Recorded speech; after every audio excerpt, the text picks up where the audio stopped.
నమస్తే. This is Shaurya. Welcome to our channel. ఈ రోజు మనతో పాటు సీనియర్ పొలిటికల్ అనలిస్ట్ ఇమ్మంది రామారావు గారు ఉన్నారు. వారితో మాట్లాడదాం. నమస్తే సార్. నమస్తే అమ్మా. సార్ ఏంటి మళ్ళా ఫైర్ బ్రాండ్ రోజా గారు మళ్ళా తెర మీదకి వస్తూ ఉన్నారు. సో వచ్చారంటే మనకు తెలిసిన విషయమే ప్రజలందరికీ కూడాను.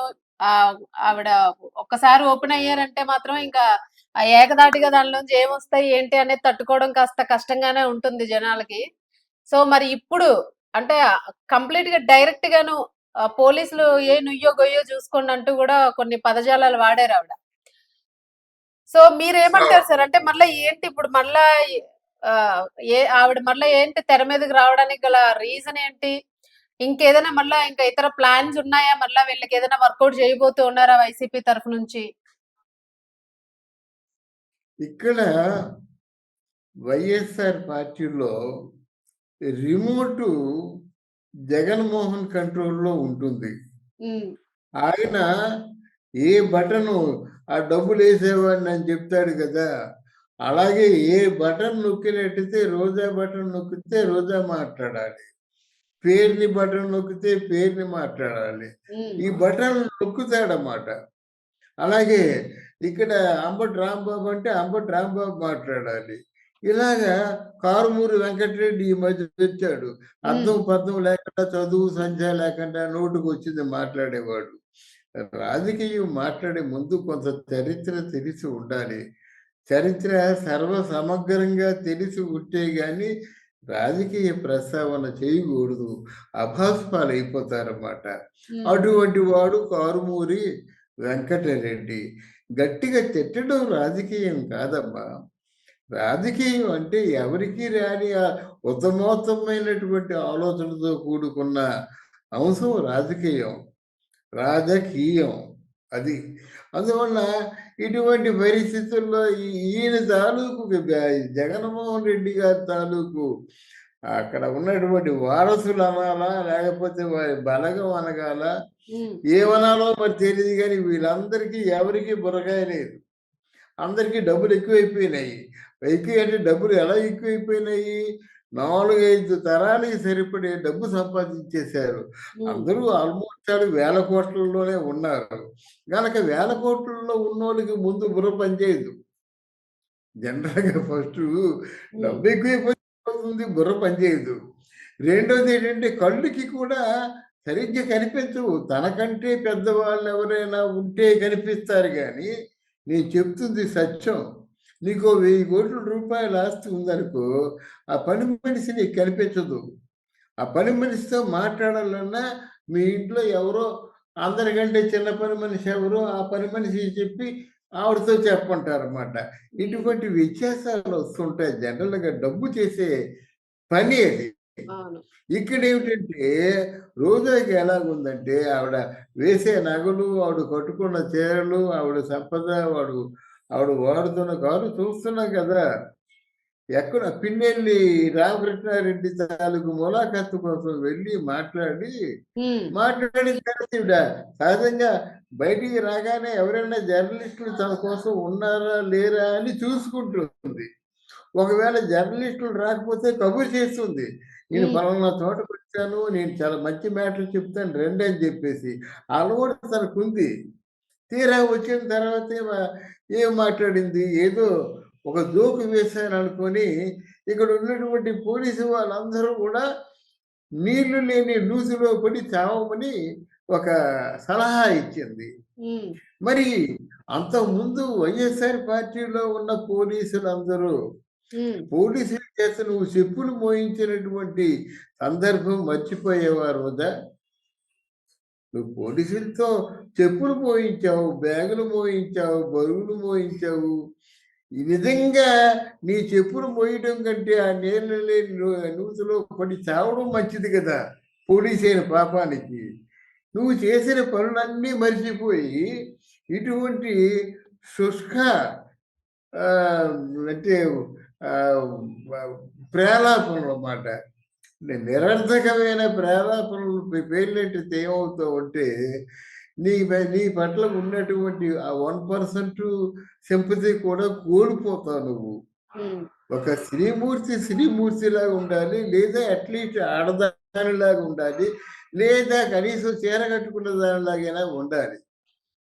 ఏమీ లేకుండా నోటికి ఏమొస్తే అది అద్దు, అదుపు లేకుండా మాట్లాడడం అన్నది, ఈ మాటలే యాక్చువల్‌గా వైఎస్ జగన్మోహన్ రెడ్డి తాలూకు పార్టీని కుప్పకూల్చేసాయన్నమాట. నోటికొచ్చిన మాట మాట్లాడితే అవును. ప్రజలు ఏమనుకుంటారండి? పోలీసులంటే పోలీసుల వ్యవస్థ అంతటికి తగినట్టే కదా! మరి ఒక ఆ పోలీసులు అధికారంలో పోలీసులంటే ఒక గౌరవనీయమైన అధికారంలో ఉన్న వ్యక్తులు గదా! అవునమ్మా. పోలీసులంటే అంటే వీళ్ళందరికీ తగులుతుంది కదా! వీళ్ళందరూ యాంటీ అవుతారు కదా! సందర్భం వస్తే వీళ్ళందరూ కూడా చేతికి పని చెప్తారు కదా! వాళ్ళు పనిష్మెంట్ ఇచ్చినప్పుడు ఇప్పుడు ఆహ్, లేడీస్‌ని మగవాళ్ళే పనిష్మెంట్ ఇవ్వాల్సిన అవసరం లేదు. మగవాళ్ళే కొట్టవలసిన అవసరం లేదు. హ్మ్. లేడీస్‌ని లేడీసే కొడతారు. లేడీస్‌లో కూడా డీసీపీలు వీళ్ళందరూ ఉన్నారు. పెద్ద పెద్ద వాళ్ళందరూ అవును. కూడా లేడీస్‌లో ఉన్నారు. వాళ్ళు హ్యాండిల్ చేస్తారు. గనక నన్ను జాగ్రత్తగా హ్యాండిల్ చేయండి. మిమ్మల్ని ఇన్ని మాటలన్నాను అని అనుకున్నట్టుగా మాట్లాడింది గానీ, ఏమైనా బుర్ర, బుద్ధి ఉంటే ఇటువంటి మాటలు మాట్లాడుతుందా రోజా? హ్మ్. అంటే ఆవిడేమనుకుంటుంది, అప్పుడే జగన్మోహన్ రెడ్డి గెలిచేసినట్టు, గవర్నమెంట్ ఫార్మ్ చేసినట్టు, నెక్స్ట్ హోమ్ మినిస్టర్ తన చేతికే వచ్చినట్టు, అప్పుడు పోలీసుల పని చెప్తానన్నట్టుగా, కల, ఇవన్నీ కలలో కల, సినిమాలో ఆ! అమ్మా! కలలో ఉన్నట్టున్నారు అంటున్నా. అదే. ఆవిడ అప్పుడే చెప్పింది కదా! రోజాకి హోమ్ మినిస్టర్ ఇస్తారు అనేటువంటి ఒక ప్రచారం జనంలో వచ్చింది కదా! హోమ్ మినిస్టర్ అయితే రోజైతే బాగా హ్యాండిల్ చేస్తుందని మొత్తానికి కొన్ని నాటకాలు ఆడడం జరిగింది. కొంత ప్రచారం చేయించడం జరిగింది. హ్మ్. హోమ్ మినిస్టర్ రోజాకి ఎందుకు ఇస్తాడు? ఎవరికో ఇచ్చాడు. ఇచ్చినట్టయితే ఆవిడ సుచరిత ఆవిడ హోమ్ మినిస్టరా? పేరుకి హోమ్ మినిస్టర్‌గా గాని మొత్తం పవర్స్ అన్నీ జగన్మోహన్ రెడ్డి చేతుల్లో ఉండేయి. హ్మ్. సజ్జల రామకృష్ణారెడ్డి చేతుల్లో ఉండేవి. హోమ్ మినిస్టరు నామకే వాసి సుచరిత అవును. ఇచ్చాడు. గానీ పవర్స్ అన్నీ జగన్మోహన్ రెడ్డి చేతిలో ఉండేయి. జగన్మోహన్ రెడ్డి సజ్జల చెప్తే సజ్జల అమలు చేసేవాడు. ఇది వాళ్ళ అండర్‌స్టాండింగ్. అవును. గనక ఇప్పుడొచ్చి అవును సార్. అవును. ఇప్పుడొచ్చి మాట్లాడడానికి ఇప్పుడు జనరల్‌గా సొంత జిల్లాలోనే ఇది లేకుండా పోయింది. మరి అసలంటే ఆహ్, ప్రజల్లోకసలు ఎట్లా వస్తారు వీళ్ళు? సమస్యల మీద గూడా ఎక్కడ కనిపించడం లేదు. ఏదో ఇలాంటి అప్పుడు మాత్రం మీరన్నట్టుగా మీడియా మైకులు కనిపిస్తే ఏవో 2 డైలాగులెయ్యడమో, ఎళ్ళిపోవడం. పార్టీని నిలదొక్కునే పద్ధతయితే అది కాదు గదా! ఇక్కడ మీకొక ప్రాబ్లమ్ వచ్చింది వైసీపీ పార్టీ వారికి. హ్మ్. దేని మీద మాట్లాడతారు? డెవలప్‌మెంటా జరుగుతుంది. అభివృద్ధి జరుగుతుంది. పరిశ్రమలు వస్తున్నాయి. అన్‌ఎంప్లాయ్‌మెంట్‌గా మెగా డీఏసీలు బ్రహ్మాండంగా ఏస్తున్నారు. నిన్న అవును. గాక మొన్న 6,000 మంది పోలీసులకేమో ధృవపత్రాలు ఇచ్చారు. దేని అవును. గురించి మాట్లాడతారు మీరు? మీరు మాట్లాడడానికి సమస్యలు లేవు. ప్రతి హ్మ్. ఒక్కటి కూడా యాజ్ ఇట్ ఈజ్‌గా ఒకరోజు ముందే పెన్షన్‌లు ఇచ్చేస్తున్నారు. అవును. వాళ్ళు సమస్యలు లేవు. సమస్యలు ఒకవేళ సృష్టిస్తే పాపం దొరికిపోతున్నారీళ్ళు. సమస్యలు సృష్టిస్తే వాళ్ళకి ఆధారాలుంటాయి కదమ్మా! అదే అంటున్నాను. ఇంకా సృష్టించిన సమస్యలు దొరికిపోతున్నాయి. ఆధారాలుంటాయి. ఇదిగోరా బాబు అన్‌ఎంప్లాయ్‌మెంట్ అన్నారు. ఎవరికైనా ఉద్యోగం ఇచ్చారంటే, ఆ ఉద్యోగాలు పబ్లిక్‌గా ఇస్తున్నారు. జనం మధ్య ఇస్తున్నారు ధ్రువపత్రాలు. ఆ పెన్షన్‌లంటే పెన్షన్ ఒక రోజు ముందు 31 తారీఖుకే ఇచ్చేస్తున్నారు. హ్మ్. అర్థమైందా? ఇప్పుడు ఇక్కడ భోగాపురం అనేది ఆయనేమో భోగాపురం ఇంటర్నేషనల్ ఎయిర్‌పోర్ట్ ఏమో జూన్‌లో మేము ఫస్టు ఫ్లైట్ ల్యాండ్ చేస్తా ఉన్నాడు. అంటే జూన్‌లో ల్యాండ్ చేస్తా ఉన్నది కాస్త జనవరి 4ని ల్యాండ్ చేసేసాడు. అవును. ప్రజలందరూ చూసారు. మరి హ్మ్. ఈ కార్యక్రమాలన్నీ జరిగితాయి కదా! జరిగాయి కదా! అవును. మన కళ్ళ ముందు జరుగుతున్నాయి కదా! దేన్ని పట్టుకొని మాట్లాడతాడు? హ్మ్. దేన్ని పట్టుకొని మాట్లాడగలడు చెప్పండి? అలాగే ఒక పక్క మీరు చేయలేనిది, ఎవరూ చేయలేనిది పంచాయతీ రాజ్ వ్యవస్థని ఒక 4,000 పంచాయతీలకేమో మళ్ళీ ప్రాణభిక్ష పెట్టాడు. రూ. 200 వాళ్ళకేదో గౌరవ భృతి ఇచ్చిన వాళ్ళకి రూ. 12,000 ఇస్తున్నాడిక్కడ. హ్మ్. మరి ఇవన్నీ వాళ్ళు చేసి చూపిస్తున్నారు కదా! పోలీసులకు అవును. కూడా స్టైపెండ్ పెంచారు. పోలీసులు జీతం ఎంత తెలిసినా ఈరోజు రూ. 50,000 జీతం. హ్మ్. ప్రొబేషనరీ పీరియడ్‌లో 12,000 18,000 చేసే ఆలోచనలో ఉన్నారు. మరి దేన్ని పట్టుకొని మాట్లాడతారు? ఇలాంటి ఒక తప్పుడు కబుర్లు ఏవైనా మాట్లాడితే మాట్లాడొచ్చు గానీ, హ్మ్. వాళ్ళకి మాట్లాడడానికి ఇంకేమి లేదు. హ్మ్. పైగా రోజా బుర్రలో ఉన్నదంతా మట్టి. అంతకంటే గుజ్జు లేదు. మోకాళ్ళలో ఉంటే గుజ్జు ఉండాలి తప్ప బుర్రలో మాత్రం మట్టి. ఆ హ్మ్. మట్టి మాటలే మాట్లాడుతుంది. రోజే కాదు, ఇంకా ఎవరు మాట్లాడినా అదే మాట్లాడతారు. ఏం మాట్లాడతారు? వారికి మాట్లాడడానికి ఇంకో సమస్య లేనప్పుడు ఇటువంటి పిచ్చి పిచ్చి ప్రేలాపనలు పేలుతుంటారన్నమాట. హ్మ్.